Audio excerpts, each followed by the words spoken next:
Hello friends, welcome to BSKSR classes YouTube channel. Friends, మనకి SSC CGL tier 1 ఎగ్జామినేషన్లో ఈరోజు shift 2 and shift 3లో అడిగినటువంటి GK and other టాపిక్స్కి సంబంధించినటువంటి questions and answers ఈ వీడియోలో చూద్దాము. వీడియో చూస్తున్నటువంటి వారు వీడియోని లైక్ చేసి ఛానల్ని సపోర్ట్ చేయండి.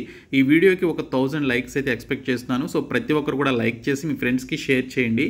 ఫస్ట్ టైం మన ఛానల్ని విజిట్ చేస్తే సబ్స్క్రైబ్ చేసుకొని బెల్ సింబల్ని యాక్టివేట్ చేసుకోండి. డీటెయిల్స్లోకి వెళ్లే ముందు ఎస్ఎస్సి ఆల్ కాంపిటేటివ్ ఎగ్జామినేషన్స్లో అడిగినటువంటి 1997 నుంచి ఇప్పటి వరకు అడిగినటువంటి ప్రీవియస్ క్వశ్చన్స్ అన్నీ కూడా టాపిక్ వైజ్గా మేము మీకు ప్రొవైడ్ చేస్తున్నామండి. ఇంగ్లీష్ లాంగ్వేజ్లో 10,500+ బిట్స్ అయితే ఉన్నాయి టాపిక్ వైజ్. ఇవన్నీ కూడా previously asked questions with explanation కూడా ఉంది. ఇంకా తెలుగు మీడియం అభ్యర్థుల కోసం 10,000+ బిట్స్ అయితే ప్రొవైడ్ చేస్తున్నాము. ఇంగ్లీష్ మీడియం అభ్యర్థుల కోసం ఇక్కడ చూసుకున్నట్లయితే త్వరలో మీకు ఇంగ్లీష్ మీడియం అభ్యర్థులకు కూడా ఈ పీడిఎఫ్స్ అయితే అప్లోడ్ చేయడం జరుగుతుంది. ఇవి కూడా మోర్ దాన్ 10,000+ బిట్స్ అయితే ఉంటాయి. అలాగే ఇక్కడ ప్రీవియస్ పేపర్స్కి సంబంధించి ఎస్ఎస్సి ఎంటీఎస్ జీడీకి సంబంధించి 100 పేపర్స్, సీజీఎల్కి సంబంధించి 2023లో అడిగినటువంటి 40 ప్రీవియస్ పేపర్స్ని మేము మీకు ఫ్రీగా ప్రొవైడ్ చేస్తున్నాము. ఈ కోర్స్ తీసుకున్నటువంటి వారు ఈ పేపర్స్ని ఫ్రీగా పొందవచ్చు. సో డిస్క్రిప్షన్లో యాప్ లింక్ ఉంటుంది. మీరు 99 రూపీస్ పే చేసి ఇమీడియట్గా ఈ కోర్స్ అయితే తీసుకోండి. ఫ్రెండ్స్, ఈరోజు జరిగినటువంటి షిఫ్ట్ 1కి సంబంధించినటువంటి వీడియో ఆల్రెడీ చేశాను. సో ఆ క్వశ్చన్స్ అండ్ ఆన్సర్స్కి సంబంధించిన వీడియో మన ఛానల్లో ఉంటుంది, చూడండి.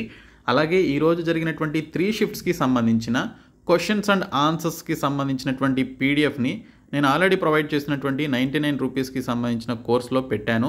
మీరు కావాల్సిన వాళ్ళు మీరు ఆ కోర్స్ తీసుకున్నట్లయితే మీకు ఇంగ్లీష్ లాంగ్వేజ్కి సంబంధించిన బిట్స్తో పాటు మీకు ఈ 3 షిఫ్ట్స్కి సంబంధించినటువంటి క్వశ్చన్ పేపర్ కూడా మీరు పొందవచ్చు అనమాట. సో ఇక్కడ చూసుకున్నట్లయితే మనకి ఈరోజు సెకండ్ షిఫ్ట్లో అడిగినటువంటి క్వశ్చన్స్ చూద్దాం ఫస్ట్, తర్వాత థర్డ్ షిఫ్ట్లో అడిగినటువంటి క్వశ్చన్స్ చూద్దాము. సో జనరల్ నాలెడ్జ్కి సంబంధించి చూసుకున్నట్లయితే ఫస్ట్ క్వశ్చన్ వచ్చేసి article 360 related to which emergency అని చెప్పేసి అడిగారండి. సో మనకి ఫైనాన్షియల్ ఎమర్జెన్సీ అని మనందరికీ తెలుసు, చాలా ఇంపార్టెంట్ బిట్ కూడా ఇది.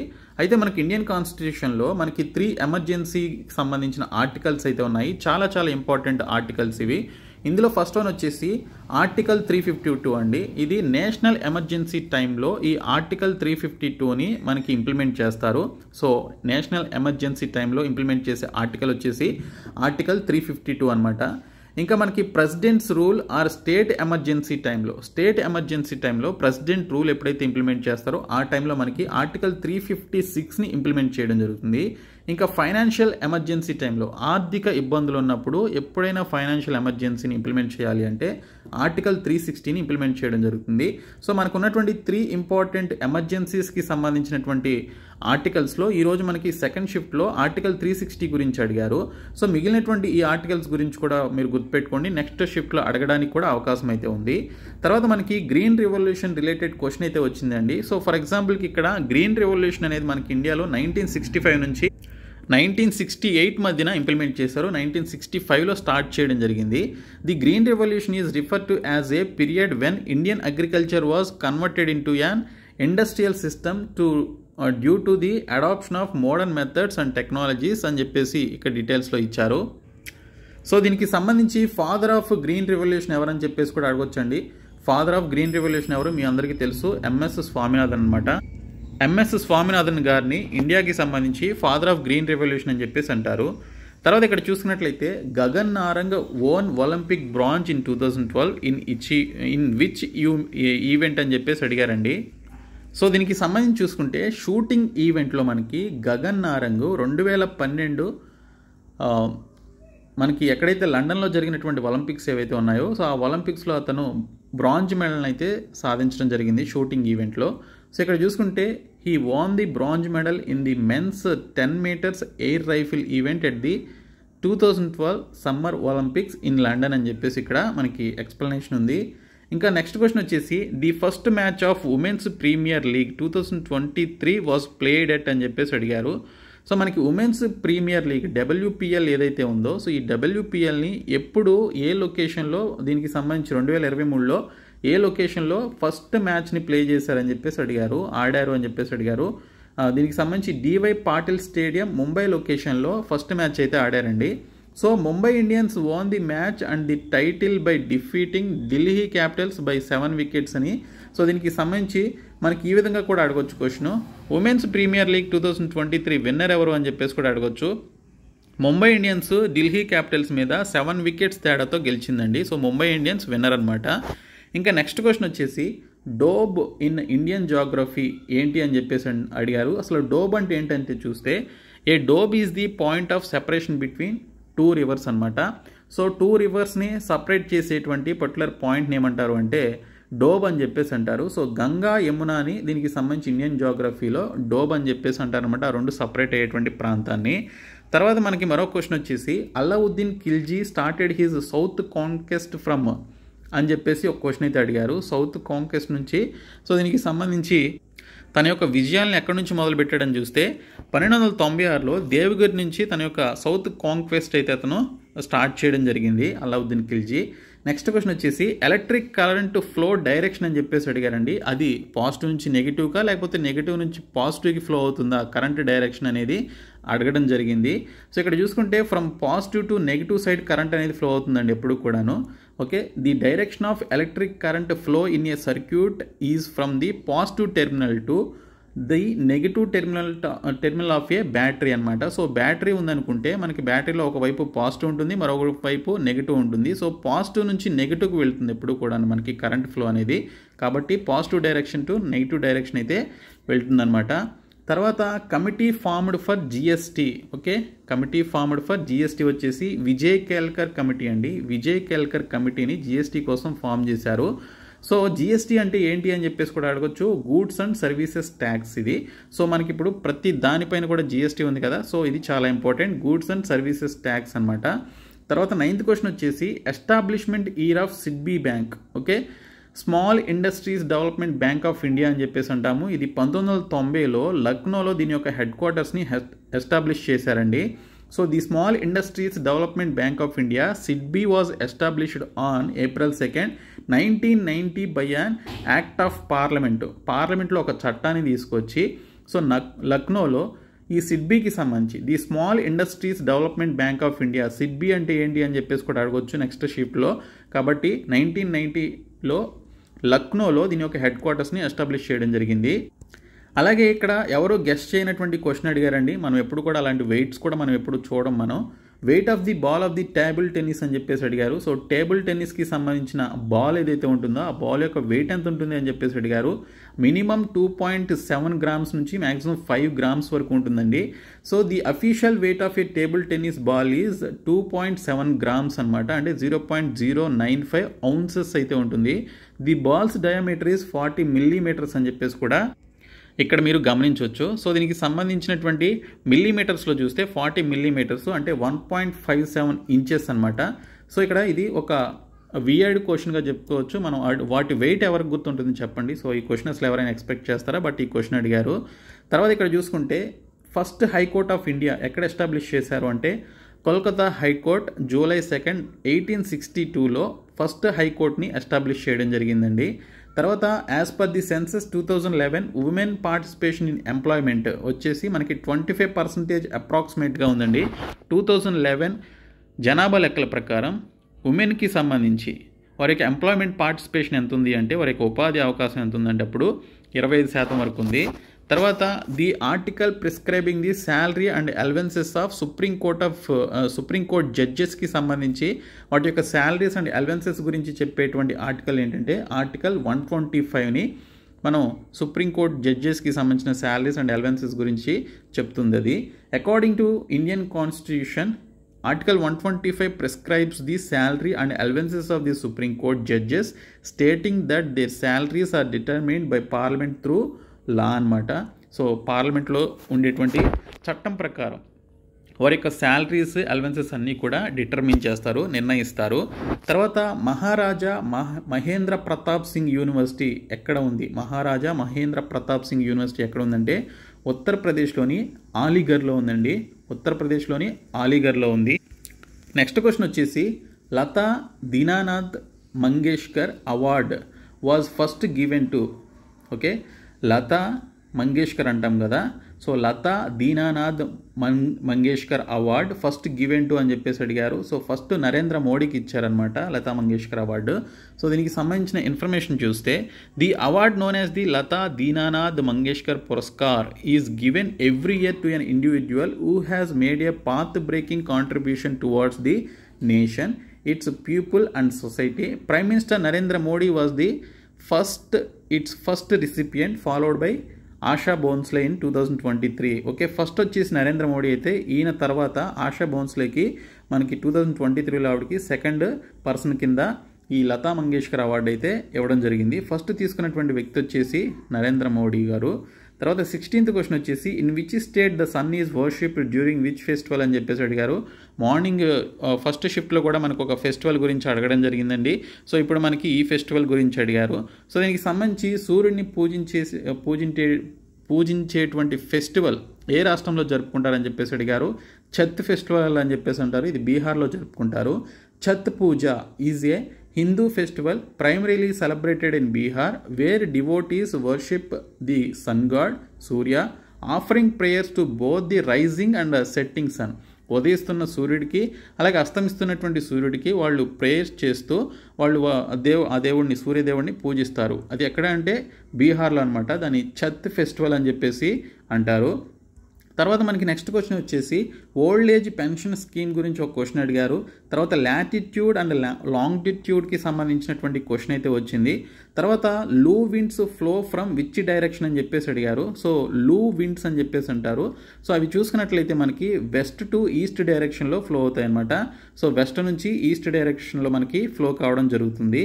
The loo wind blows from the west over the Indo Gangetic plain region of north India and Pakistan అనమాట. సో దీనికి సంబంధించి చూసుకుంటే ఇండో గ్యాంగటిక్ ప్లేన్లో మనకి నార్త్ ఇండియా అండ్ పాకిస్తాన్కి సంబంధించిన ఆ ఏరియాలో ఈ లూ విండ్స్ అనేవి ఫ్లో అవుతూ ఉంటాయి.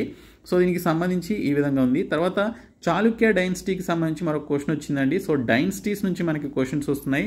మనకి సౌతర్న్ పార్ట్లో ఉండేటువంటి డైనస్టీస్ చదువుకోండి, వాటి నుంచి మనకి చాలా క్వశ్చన్స్ వస్తున్నాయి ఎగ్జామినేషన్లో. సో ఇవి ఒక 20 క్వశ్చన్స్ మనకి మెమరీ బేస్డ్ క్వశ్చన్స్ అయితే ఉన్నాయి. తర్వాత ఇంగ్లీష్ లాంగ్వేజ్కి సంబంధించి చూసుకుంటే ఎల్ఏ అంటే ఏంటి, దాని యొక్క మీనింగ్ అడిగారు. సినానిము ఎల్ఏ అంటే మిటిగేట్ అండ్ పసిఫై అని చెప్పేసి దీని యొక్క మీనింగ్ అయితే ఉంది. మిటిగేట్ అంటే కొంచెం తగ్గించడం అనేటువంటి మీనింగ్ అయితే వస్తుంది. తర్వాత ఈడియం స్టాయిక్ అంటే ఏంటి అని చెప్పేసి ఈడియోమేటిక్ ఎక్స్ప్రెషన్ గురించి అడిగారు. స్టాయిక్ అంటే ఇండిఫరెంట్ అనే మీనింగ్ అయితే వస్తుంది. స్టాయిక్ అని చెప్పి సింపుల్గా అడిగారు. తర్వాత బ్రేక్ ఏ లెగ్ అని చెప్పేసి మరొక ఈడియం అయితే అడగడం జరిగింది. ఈడియం దట్ మీన్స్ గుడ్ లక్ అని మీనింగ్ అయితే ఉంటుంది. ఓకే, బ్రేక్ ఏ లెగ్ అంటే గుడ్ లక్ అని చెప్పేసి మీనింగ్ అనమాట. తర్వాత బ్లెస్సింగ్ ఇన్ డిస్గైజ్ అని చెప్పేసి మరొక ఈడియం అయితే అడిగారు. Something that seems bad or unlucky at first but turn outs to be good in the end. Okay, blessing in disguise అంటే ఫస్ట్ అది బ్యాడ్గా ఉండి తర్వాత లాస్ట్కి వచ్చేసరికి అది గుడ్గా మారింది అనుకోండి ఆ సిచ్యువేషన్, దాన్ని బ్లెస్సింగ్ ఇన్ డిస్గైజ్ అని చెప్పేసి అంటారు. తర్వాత ఇక్కడ చూసినట్లయితే మనకి వాయిస్ నుంచి 2 క్వశ్చన్స్ వచ్చాయి, అవి మోడల్ బేస్డ్ క్వశ్చన్స్ అనమాట. ఇంకా స్పెల్లింగ్ ఎర్రర్స్కి సంబంధించి చూసుకుంటే మనకి కొన్ని స్పెల్లింగ్ ఎర్రర్స్ అయితే అడిగారు. అబిస్మల్, డెఫినెట్లీకి సంబంధించి రాంగ్గా స్పెల్లింగ్స్ ఇచ్చి మనకి స్పెల్లింగ్ ఎర్రర్స్ ఏంటని చెప్పేసి కనుక్కోమన్నారు. సబ్జెక్ట్ వర్బ్ అగ్రిమెంట్ మీద కొన్ని క్వశ్చన్స్ వచ్చాయి. యాంటోనిమ్ ఆఫ్ స్కారీ అని చెప్పేసి అడిగారు. సో స్కారీ అంటే మనకి ఇక్కడ చూసుకుంటే ఫియర్లెస్ అండ్ అన్అఫ్రైడ్ అని చెప్పేసి మనకి ఇక్కడ యాంటోనిమ్ అయితే వస్తుందన్నమాట. స్కారీ అంటే భయపడడం. సో ఇక్కడ ఫియర్లెస్ అంటే భయం లేకపోవడం, అన్అఫ్రైడ్ అన్నా కూడా భయం లేకపోవడం. తర్వాత సినానిమ్ ఆఫ్ బెర్సర్క్ అని చెప్పేసి ఇచ్చారండి.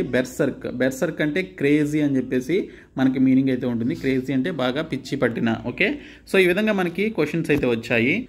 సో మనకి ఇక్కడ చూసుకున్నట్లయితే సెకండ్ షిఫ్ట్లో ఈ విధంగా క్వశ్చన్స్ అయితే వచ్చాయండి. ఇంటెలిజెన్స్ అండ్ రీజనింగ్ వచ్చేసి మోడరేట్గా ఉంది టాపిక్, అంటే కొంచెం డిఫికల్ట్గా కొంచెం ఈజీగా ఉందన్నమాట. 23 to 24 క్వశ్చన్స్ వరకు మీరు అటెంప్ట్ చేస్తే చాలా మంచి గుడ్ అటెంప్ట్స్గా చెప్పుకోవచ్చు. జనరల్ అవేర్నెస్ వచ్చేసి మనకి మోడరేట్ నుంచి డిఫికల్ట్ వరకు ఇచ్చారు. సో 21 to 22 క్వశ్చన్స్ అటెంప్ట్ చేస్తే చాలా బాగా అటెంప్ట్ చేసినట్లు. అలాగే క్వాంటిటివ్ యాప్టిట్యూడ్ వచ్చేసి ఈజీ టు మోడరేట్గా ఇచ్చారు. 23 to 24 క్వశ్చన్స్ వరకు అటెంప్ట్ చేయొచ్చు. ఇంగ్లీష్ కాంప్రహెన్షన్ వచ్చేసి ఈజీగా ఉందన్నమాట. సో 24 to 25 క్వశ్చన్స్ అటెంప్ట్ చేయొచ్చు. సో మ్యాక్సిమం చూసుకున్నట్లయితే టోటల్ 100 క్వశ్చన్స్కి సంబంధించి 88 నుంచి 93 క్వశ్చన్స్ మీరు అటెంప్ట్ చేయడానికి అవకాశం అయితే ఉంది. మోడరేట్గా వస్తుంది క్వశ్చన్ పేపరు. ఇంకా మనకి ఇక్కడ రీజనింగ్కి సంబంధించి ఏ టాపిక్ నుంచి ఎన్ని క్వశ్చన్స్ వచ్చాయి అనేది కూడా మనం చూద్దాము. కోడింగ్ డికోడింగ్ నుంచి 2 క్వశ్చన్స్, మ్యాథమెటికల్ ఆపరేషన్స్ నుంచి 2 క్వశ్చన్స్, సిరీస్ నుంచి 1 క్వశ్చన్, బ్లడ్ రిలేషన్స్ నుంచి 1 క్వశ్చన్, ఫిగర్ కౌంటింగ్ నుంచి 1 క్వశ్చన్, ట్రయాంగిల్ కౌంటింగ్ ఇచ్చారు, మిర్రర్ ఇమేజెస్ నుంచి 2 క్వశ్చన్స్, సిలాజిజమ్స్ నుంచి మనకి 3 క్వశ్చన్స్, డైస్ నుంచి 2 క్వశ్చన్స్, మిస్సింగ్ నంబర్ నుంచి 1 క్వశ్చన్, వర్డ్ ఫార్మేషన్ నుంచి 1 క్వశ్చన్, ఎనాలజీ నుంచి 2 క్వశ్చన్స్, ఆర్డర్ అండ్ సీక్వెన్స్ నుంచి 1 క్వశ్చన్, నాన్ వర్బల్ సిరీస్ నుంచి మరొక క్వశ్చన్ అయితే రావడం జరిగింది. ఇంకా యాప్టిట్యూడ్ చూసుకున్నట్లయితే మనకి రేషియోస్ అండ్ ప్రపోర్షన్ నుంచి 1 క్వశ్చన్, ప్రాఫిట్ అండ్ లాస్ నుంచి మరొక క్వశ్చన్, జామెట్రీ నుంచి మరొక క్వశ్చన్, పైప్స్ అండ్ కిస్టన్స్ 1 క్వశ్చన్, అలాగే కాంగ్రుయెన్సీ ట్రయాంగిల్ నుంచి 1 క్వశ్చన్, ట్రిగ్నోమెట్రీ నుంచి 2 questions, algebra 3 questions, data interpretation 2 questions, number system 2 questions, HCF and LCM 1 question, simplification 2 questions, percentages 1 question, average 1 question, simple and compound interest 2 questions, time and work మరొక question అయితే రావడం జరిగింది. So మనకి మోడరేట్గా ఉందన్నమాట question paper. Okay, so ఇది shift 2కి సంబంధించిన analysis. ఇప్పుడు షిఫ్ట్ 3కి సంబంధించిన క్వశ్చన్స్ చూద్దాము. సో ఇప్పుడు థర్డ్ షిఫ్ట్లో అడిగినటువంటి క్వశ్చన్స్ చూద్దామండి. ముందుగా ఇంగ్లీష్ లాంగ్వేజ్కి సంబంధించి చూసుకుంటే సినానిమ్ ఆఫ్ ఇండిస్పెన్సిబుల్ అని చెప్పేసి అడిగారు. సో ఇండిస్పెన్సిబుల్ అనేటువంటి పదానికి సంబంధించి మీనింగ్ ఏంటని చెప్పేసి అడగడం జరిగింది. ఎసెన్షియల్, క్రూషియల్ అని చెప్పేసి మనకి మీనింగ్ అయితే వస్తుంది. సో ఖచ్చితంగా లేకపోతే తప్పనిసరిగా అనేటువంటి మీనింగ్ వస్తుంది. సో ఇండిస్పెన్సిబుల్ అనేటువంటి పదానికి సినానిమ్ అడిగారు. అలాగే యాంటానిమ్ ఆఫ్ స్ట్రిక్ట్ అని చెప్పేసి అడగడం జరిగింది. సో స్ట్రిక్ట్ అంటే మనకి కఠినంగా ఉండడం, సో దానికి ఆపోజిట్ లీనియంట్ అనమాట. సో లీనియన్స్ లేదా లీనియంట్ అని చెప్పేసి వస్తుంది. ఓకే, తర్వాత వన్ వర్డ్ సబ్స్టిట్యూషన్కి సంబంధించి ఎడిబుల్ అని చెప్పేసి అడిగారండి. ఎడిబుల్ అంటే తినదగిన. ఓకే, సో మనం ఫుడ్ కావచ్చు, లేకపోతే ఏదైనా ఫ్రూట్స్ కావచ్చు, ఎడిబుల్ ప్లాంట్స్ అని చెప్పేసి అంటూ ఉంటాం, లేదా ఎడిబుల్ ఫ్రూట్స్ అని చెప్పేసి అంటూ ఉంటాం. అంటే తినదగినటువంటి ఫ్రూట్స్, తినదగినటువంటి ప్లాంట్స్ అనేటువంటి మీనింగ్ వస్తుంది. సో ఎడిబుల్ అంటే తినదగిన. సో దానికి రిలేటెడ్గా ఉండేటువంటి ఆ పర్టికులర్ సెంటెన్స్ ఏంటనేది మనం చూసుకొని ఆన్సర్ చేయాలి. తర్వాత స్పెల్లింగ్ ఎర్రర్కి సంబంధించి రిసీవ్డ్ అనే పదానికి స్పెల్లింగ్ ఎర్రర్స్ అడిగారనమాట. అలాగే మనకి ఇక్కడ గ్రామటికల్ ఎర్రర్స్కి సంబంధించి సబ్జెక్ట్ వర్బ్ అగ్రిమెంట్ మీద అడగడం జరిగిందండి. సో మీరు సబ్జెక్ట్ వర్బ్ అగ్రిమెంట్కి సంబంధించిన పర్టికులర్ రూల్స్ అయితే మీరు ఖచ్చితంగా చదవండి. మనకి ఈరోజు జరిగిన 3 షిఫ్ట్స్లో కూడా సబ్జెక్ట్ వర్బ్ అగ్రిమెంట్ మీదే మనకి క్వశ్చన్స్ అయితే రావడం జరిగింది. తర్వాత సెంటెన్స్ ఇంప్రూవ్మెంట్ నుంచి వర్బ్ బేస్డ్ క్వశ్చన్స్ అయితే అడిగారు. సో వర్బ్ బేస్డ్ క్వశ్చన్స్పై సెంటెన్స్ ఇంప్రూవ్మెంట్ ఇచ్చారు. యాక్టివ్ వాయిస్, ప్యాసివ్ వాయిస్ నుంచి క్వశ్చన్స్ వచ్చాయి. క్లోజ్ టెస్ట్ వచ్చేసి గ్రామర్ బేస్డ్ మనకి 2 క్వశ్చన్స్ వచ్చాయి. ఒక క్వశ్చన్ వచ్చేసి ఆర్టికల్ నుంచి, 2 క్వశ్చన్స్ వచ్చేసి వొకాబులరీ బేస్ నుంచి మనకి రావడం జరిగింది. సో క్లోజ్ టెస్ట్ అయితే ఇచ్చారు. ఇప్పుడు జనరల్ నాలెడ్జ్కి సంబంధించిన బిట్స్ అయితే చూద్దాము. సో ఇక్కడ చూసుకున్నట్లయితే finance minister in the Akbar's rule అని చెప్పేసి అడిగారండి. అక్బర్స్ టైంలో, ఓకే, అక్బర్ పాలిస్తున్నటువంటి టైంలో ఫైనాన్స్ మినిస్టర్ ఎవరంటే రాజా టోడర్మల్. ఓకే, రాజా టోడర్మల్ని అక్బర్స్ రూల్లో ఫైనాన్స్ మినిస్టర్ అంటారు. So Raja Todarmal was the finance minister of the Mughal empire during Akbar's reign. Okay, Akbar's పరిపాలించినటువంటి కాలంలో రాజా టోడర్మల్ ఫైనాన్స్ మినిస్టర్గా పనిచేశారనమాట.